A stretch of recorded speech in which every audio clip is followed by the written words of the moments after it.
Yo, what is up, everybody, and welcome to a reaction prediction video. Because I didn't want to make a full prediction video, so I'm reacting to somebody else make a prediction where I will then throw in my prediction. So this is the Gridiron Expert, one of my favorite YouTubers. Covers a lot of college football, get into NFL. Very smart man. But yeah, no, one of my favorite YouTubers. This is the 49ers versus Rams, the NFC Championship game prediction. Shortly after will be the AFC Championship game prediction. But yeah, let's go ahead and jump right into this. Yeah.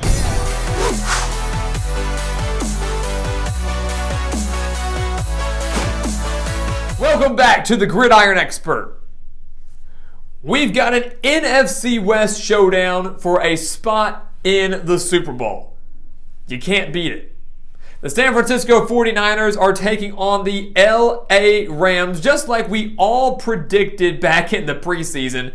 Again, guys, this is a battle between... I mean, I don't think that was too far off. Cause a lot of people, well, maybe like Tampa Bay, Green Bay, probably two favorites, and LA.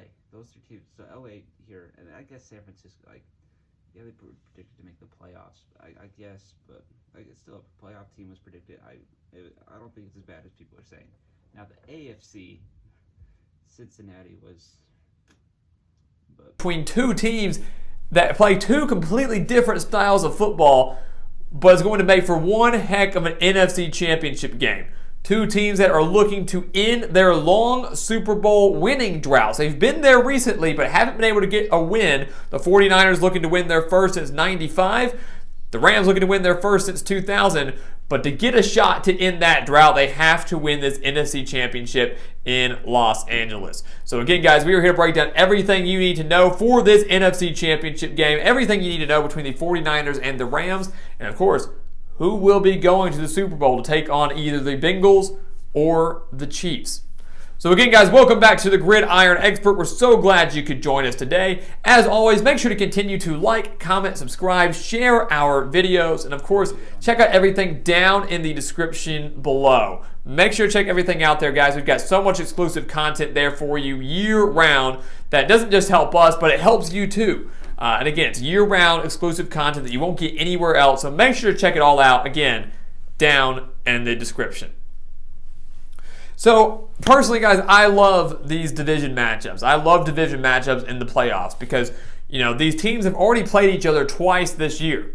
You know, and that goes for any division matchup. You've played each other twice in a single year, and now you're playing each other one more time.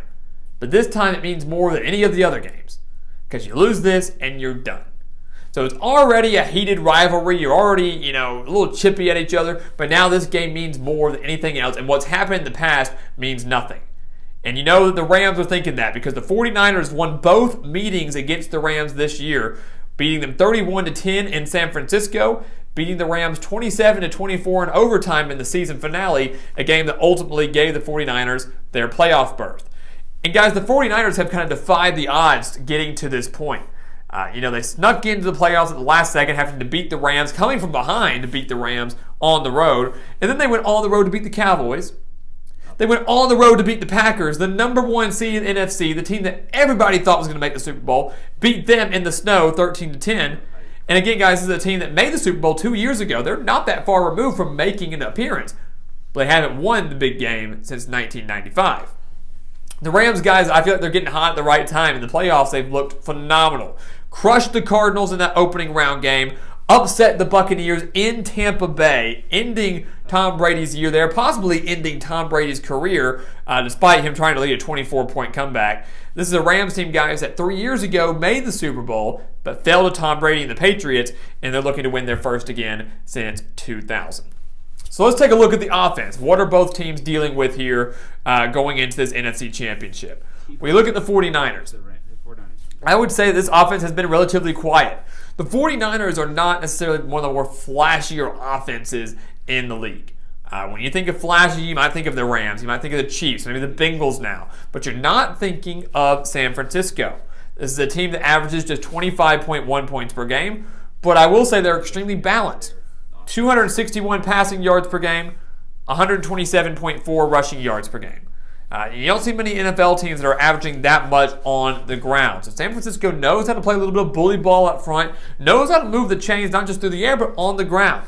Jimmy Garoppolo, we know that back earlier in the season he was battling injuries. We didn't know the future of Jimmy G. We didn't know how well he was going to play battling through multiple injuries. But he went out there, threw for over 3,800 yards, 20 touchdowns, but did throw 12 interceptions. The thing is, he's had a lot of help around him. He's got Elijah Mitchell on the ground, assuming that he does play this championship. He did not practice on Wednesday. But they also have Deebo Samuel, a guy who's accumulated over 1,400 reception yards, 6 touchdowns this year, has also proven to be a dangerous threat on the ground. You've got George Kittle, one of the best tight ends in the NFL. You got Brandon Ayuk. This is a San Francisco offense that, again, isn't the flashiest of all teams, but they're not short of weapons. They've got the talent to put up some points. We saw that in that first meeting against the Rams, saw it in the second meeting against the Rams, putting up 31 and 27 against them. So not flashy, but they're methodical. They can get the job done, and they can hang with the high-powered LA offense.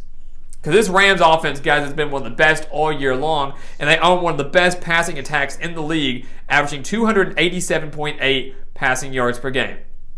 And they are led by none other than Matthew Stafford. And I don't care who you are. You have got to give props to Matthew Stafford, the career that he has had, suffering year after year after year with the Detroit Lions, having no talent around him. And look what Stafford is doing in 1 year when he finally has talent.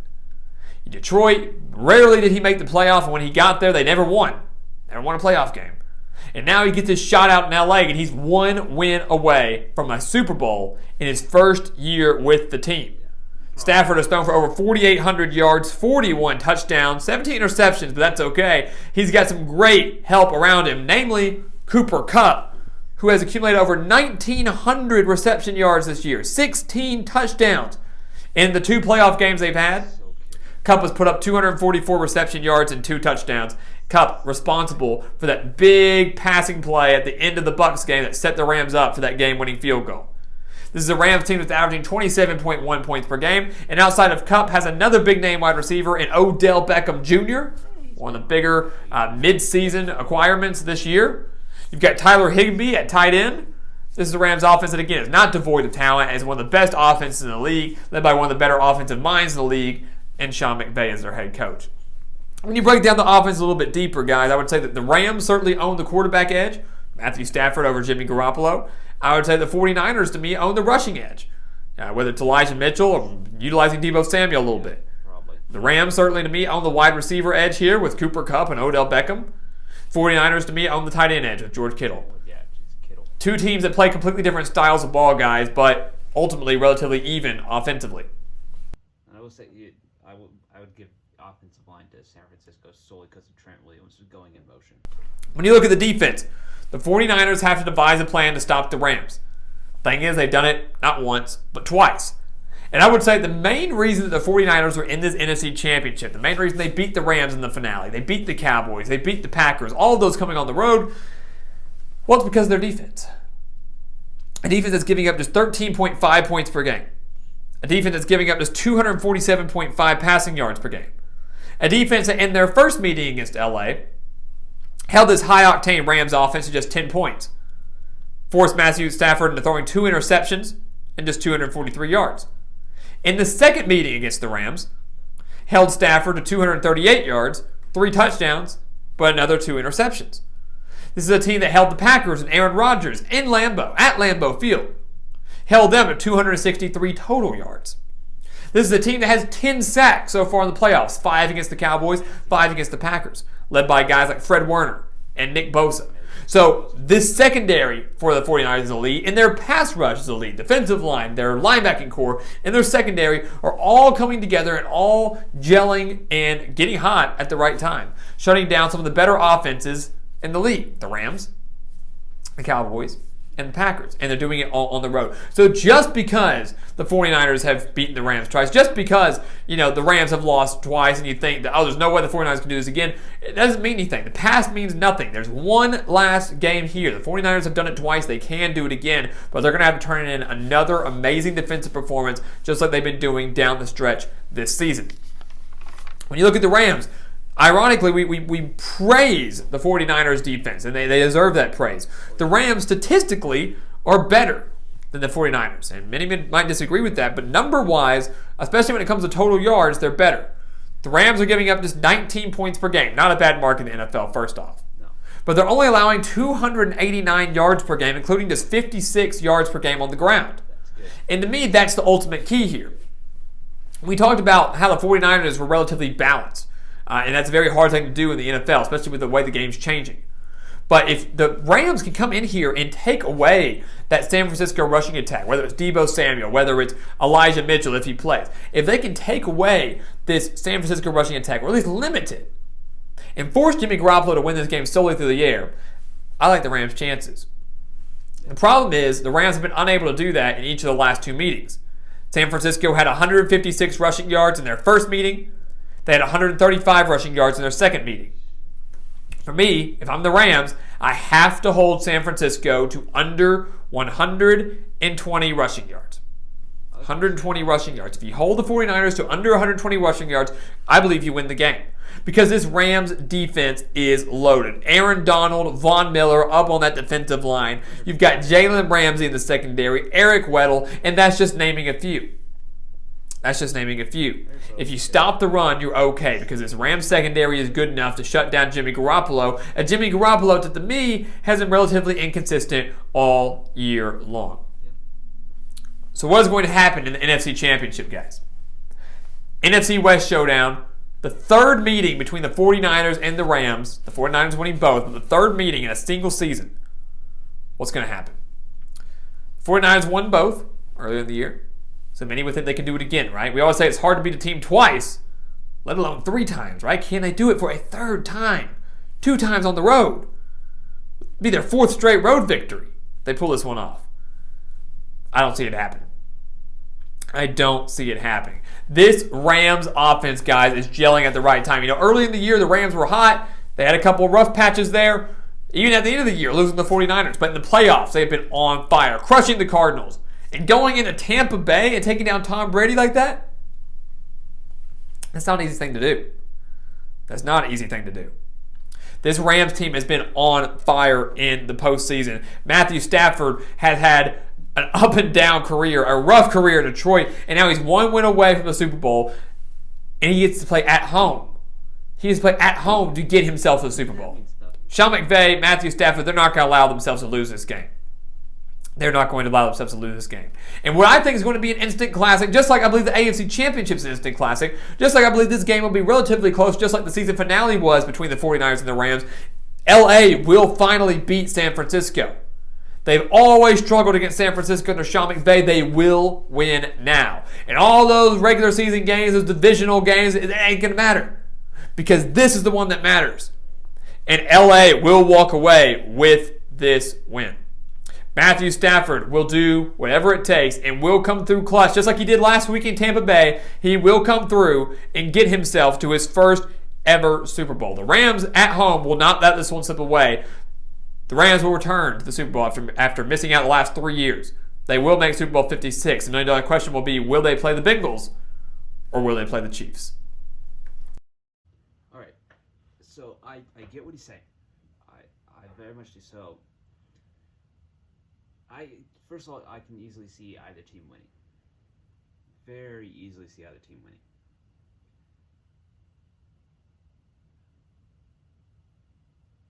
My gut, like my initial reaction, like when this first started, is I was thinking 49ers. Like if I had to make a prediction 12 minutes ago, would have been the 49ers to win. I think their defense is amazing. I think their offense just absolutely loaded. And then the more, like about halfway through, it changed for whatever reason. Changed to the Rams. It's like, yeah, no, the Rams are going to win. They got the 2 best players in this game, in Donald and Ramsey. Leonard Floyd is an absolute beast. Along there with Von Miller, like that defensive line is loaded. And now I'm sitting at a place where I just don't know. I think I can see both teams, and I can picture the way that they are going to. I can picture the way they're going to win it. Like both teams, I can see it. Like I can see how the Rams are going to win. I can see how the 49ers can win it. I think I'm going to have to go with the Rams. I'm not going to say that, like the same things like well the Rams like they're just not going to let it happen. Which if it were up to them, they'd have gone 17-0 in the regular season and 2-0 up to this point, but that's like I think the Rams are just too talented. Again, two best players in the game. No offense to George Kittle, he's fantastic, but Donald and Ramsey are the two best players in the game, and they make everybody else. Like Donald makes Miller better, and he makes Leonard Floyd better. Kittle makes Garoppolo decent. I think the pressure will get to Garoppolo now. Again, containing the run game. If the Rams, as he pointed out, hold them under 120 yards, as he said. I was thinking 100, but whatever. He is smarter than I am. If they can contain that run game, Rams for sure. But if Deebo Samuel and Elijah Mitchell, they can have one more amazing performance, they're in the Super Bowl. But my prediction right now, the Rams winning somewhere in like the 28, 27 to 24-ish range, somewhere right in there. But anyway, that'll do it for me. Please leave a like on this video, subscribe, go leave a like on his video, subscribe to him, and I will see y'all later. Adios.